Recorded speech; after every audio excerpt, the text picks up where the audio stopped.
네가 하는 일이라곤 겨우 애들 키우는 거밖에 없잖아. 밥도 제대로 못하고 못생긴 년이 데리고 살아주는 것만으로도 감지덕지 할 것이지.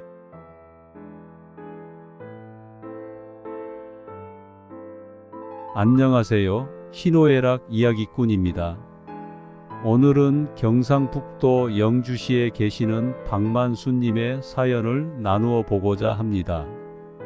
젊은 시절 모질게 굴다 바람나서 떠난 남편이 나이가 들어 아쉬워지자 다시 찾아온 이야기입니다. 그럼 시작하겠습니다.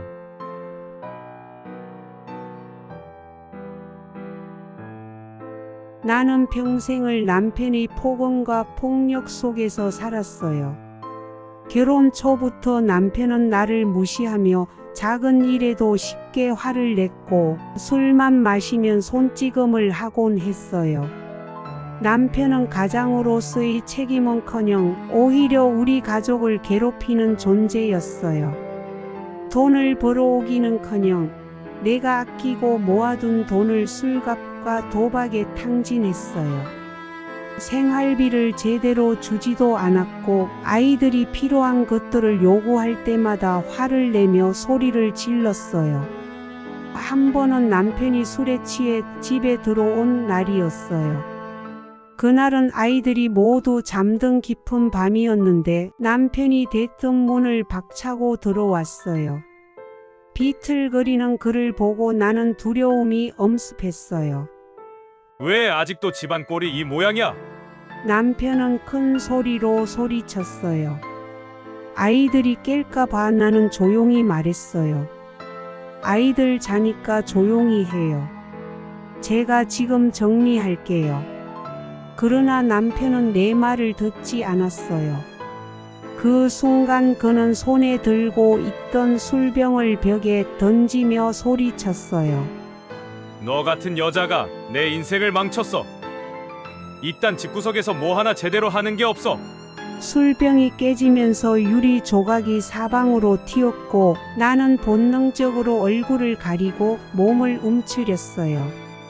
그러자 남편이 다가와 나를 거칠게 밀치며 머리카락을 잡아당겼어요. 네가 하는 일이라곤 겨우 애들 키우는 거밖에 없잖아. 밥도 제대로 못하고 못생긴 년이 데리고 살아주는 것만으로도 감지덕지 할 것이지. 그 순간 나는 아이들이 깨어날까봐 겁이 났어요. 그들이 이 광경을 보지 않기를 간절히 바랐어요. 그래서 필사적으로 그를 막으며 애원했어요. 그만해요. 제발 그만해요. 하지만 남편은 내 말을 들은 척도 하지 않고 나를 바닥에 내던졌어요. 나는 온몸이 아파왔지만 그보다도 아이들이 받을 충격이 더 걱정되었어요. 그날 밤 큰아들 수호가 잠에서 깨어 그 모습을 보고 울면서 달려왔어요. 아빠, 엄마한테 그러지 마세요. 수호가 말리려 했지만 남편은 오히려 아들에게 화를 냈어요. 넌 애비한테 말대답을 해. 그러더니 어린 수호에게 손찌검을 했어요. 나는 그 모습을 보고 절망에 빠졌어요. 내 아이들마저 남편의 폭력에 희생되고 있었어요. 그 후에도 남편의 폭력은 계속되었고 아이들은 점점 더 공포 속에서 살아가게 되었어요.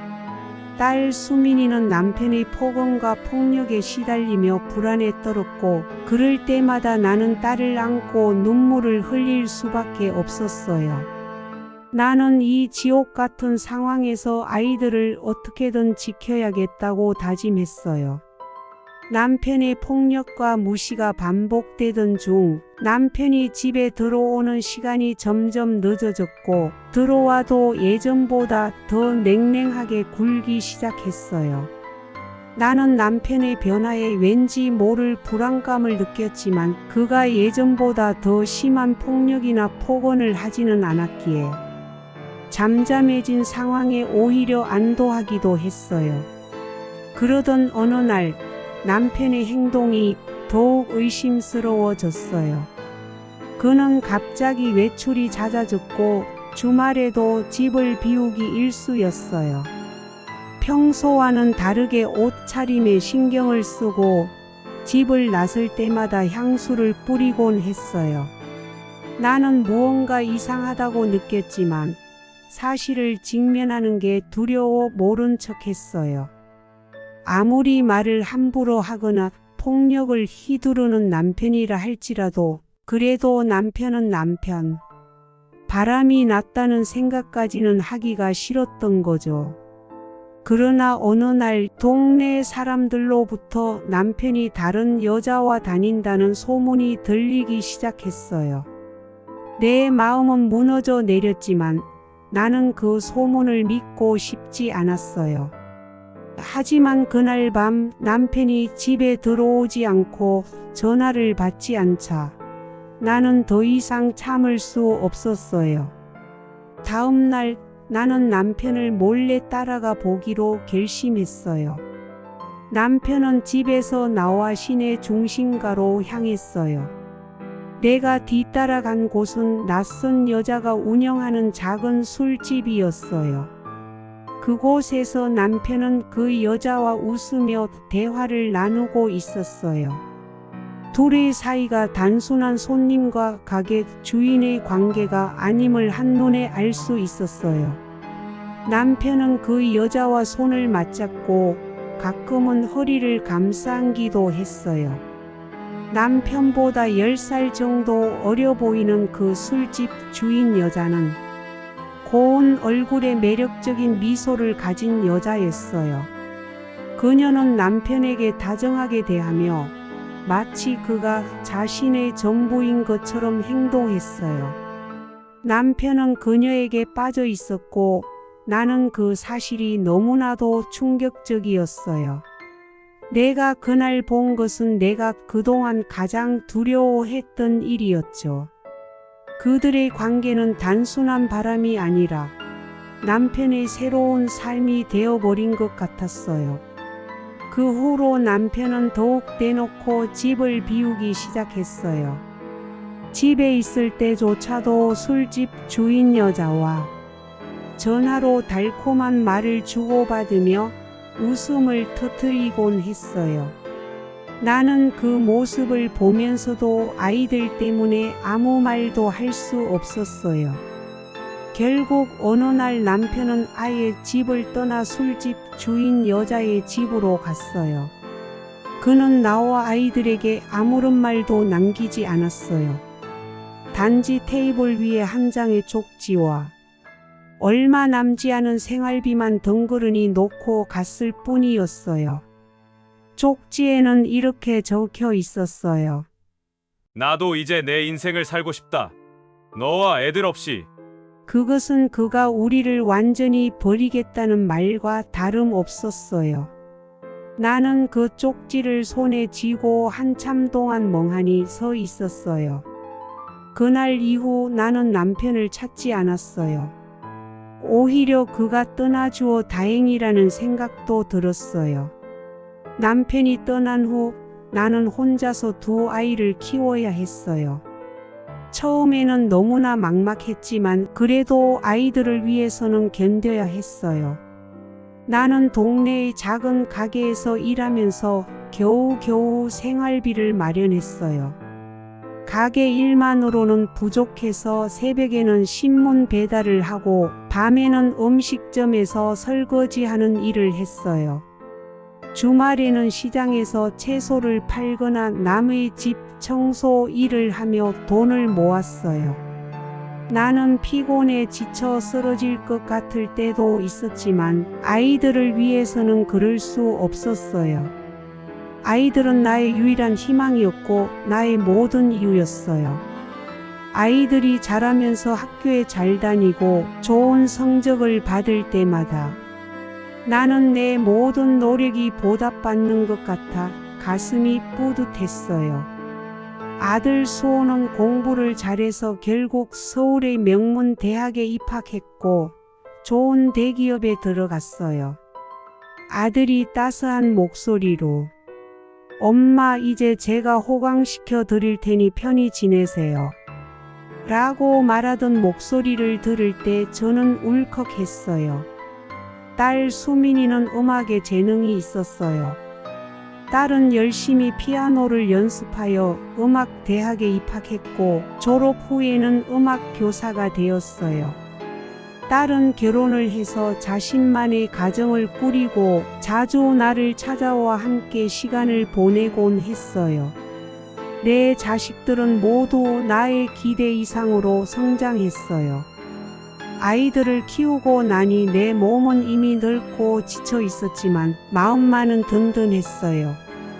나 혼자서 이 아이들을 이렇게 훌륭하게 키워낸 것이 자랑스러웠고 이제는 내가 나 자신을 위해 살아도 될 것 같다는 생각이 들었어요. 20년이 지났고 아이들은 성장해 각자의 길을 가고 나는 혼자만의 시간을 보내고 있었어요.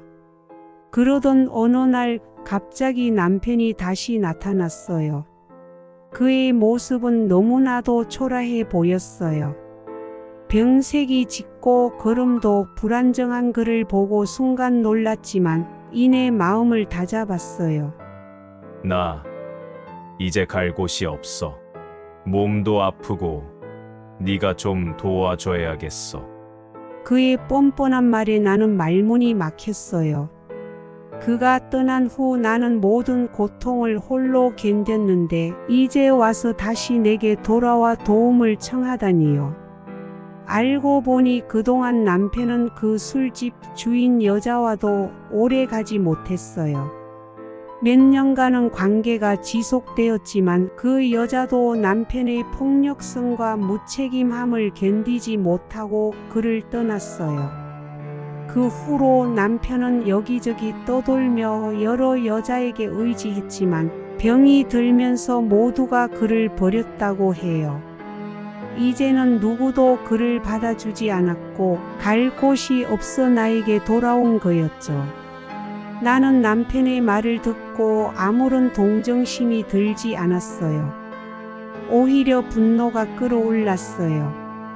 그는 그동안 내가 겪었던 고통에 대해 아무런 죄책감도 없었고 이제 와서 도움을 바라는 게 너무나 뻔뻔하다고 느꼈어요. 내가 왜 당신을 도와야 하죠? 당신은 나에게 남편이 아니었어요. 그저 나를 억압하고 괴롭힌 사람이었을 뿐이에요. 남편은 나를 보며 말을 잇지 못했어요. 그는 나에게 용서를 구할 생각이었겠지만 나는 받아줄 마음이 전혀 없었어요. 나는 남편을 집에 들이지 않기로 결심했어요.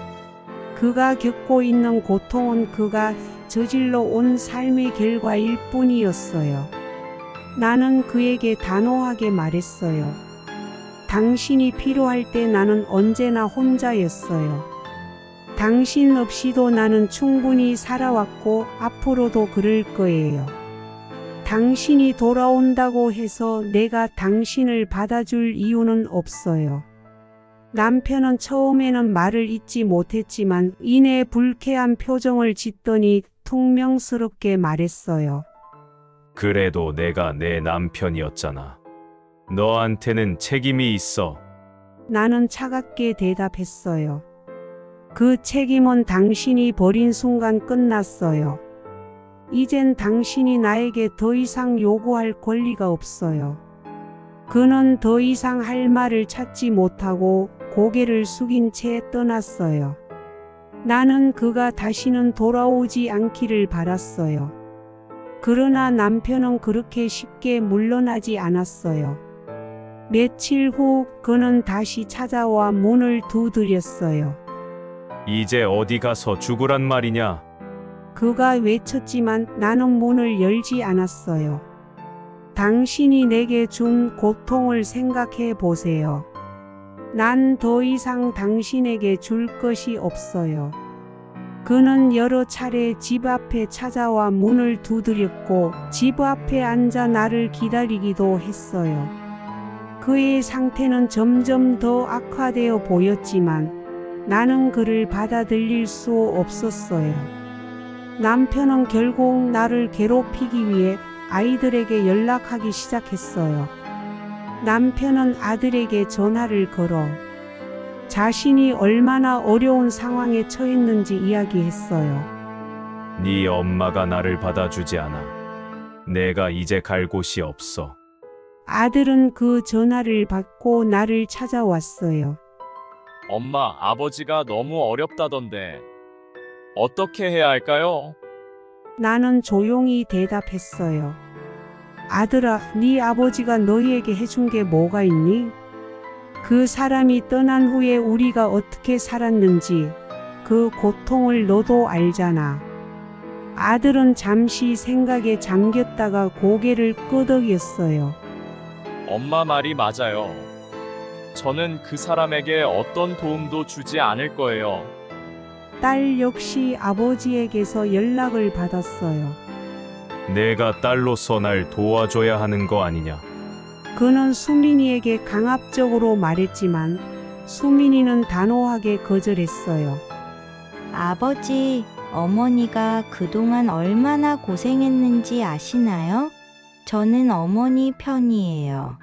남편은 계속해서 아이들에게 돈을 요구하거나 자신을 받아달라고 했지만 그들은 모두 거절했어요. 그 이후로 남편은 점점 더 자주 연락을 해왔고 아이들은 그를 피하기 시작했어요. 결국 남편은 완전히 버림받았다는 것을 깨닫고 더 이상 나타나지 않았어요. 남편이 완전히 사라진 후 나는 오히려 마음이 더 편안해졌어요. 그가 내게 돌아와 요구할 수 없다는 사실을 알게 된 순간 나는 진정한 자유를 느꼈어요. 내 삶은 나의 것이었고 이제는 누구의 간섭도 받지 않고 살 수 있었어요. 나는 이제 내 삶을 오로지 나를 위해 살기로 결심했어요. 남편 없이 보내는 시간 동안 나는 내가 하고 싶었던 것들을 찾아가기 시작했어요. 내가 그동안 해보지 못했던 취미를 즐기며 시간을 보냈어요. 꽃을 좋아했던 나는 집 근처 작은 정원에서 꽃을 가꾸는 일에 몰두했어요. 봄이 되면 화사한 꽃들이 피어나고 나는 그 꽃들을 보며 새로운 삶의 의미를 느꼈어요. 또한 나는 그림 그리기를 시작했어요. 어렸을 때부터 그림에 관심이 있었지만 결혼 후에는 그럴 여유가 없었죠. 이제는 시간을 내어 화실에 다니며 그림을 그리고 전시회에도 참여하게 되었어요. 내 그림은 내가 겪어온 인생의 이야기들을 담고 있었어요. 그 과정에서 나는 비로소 내가 진정으로 원하는 것이 무엇인지 알게 되었어요. 자식들이 나를 찾아올 때마다 나는 그들에게 내가 만든 작은 정원을 보여주며 웃었어요. 여기 있는 꽃들처럼 이제 나도 내 삶을 아름답게 가꾸고 있어. 자식들은 그런 나를 보며 기뻐했고 나는 그들의 응원 속에서 더욱 행복해졌어요. 이제 내 인생의 후반부는 오로지 나를 위해 살아갈 것이었어요. 남편이 주었던 고통과 상처는 더 이상 내 삶을 지배하지 않았고 나는 비로소 자유와 평화를 찾았어요. 이제야 나는 진정으로 내 삶의 주인이 되었다는 것을 느꼈어요. 여기까지가 오늘 준비한 사연입니다. 여러분들은 어떻게 들으셨나요? 부부는 결혼식을 올리는 것만으로 완성되는 것이 아니라 함께 서로를 아껴주며 보듬어주며 완성되는 것이라 생각합니다. 부부의 참된 의미에 대해서 이야기 나누어 보시면 좋을 것 같습니다. 잘 들으셨다면 좋아요와 구독 버튼 눌러주시면 감사드리겠습니다.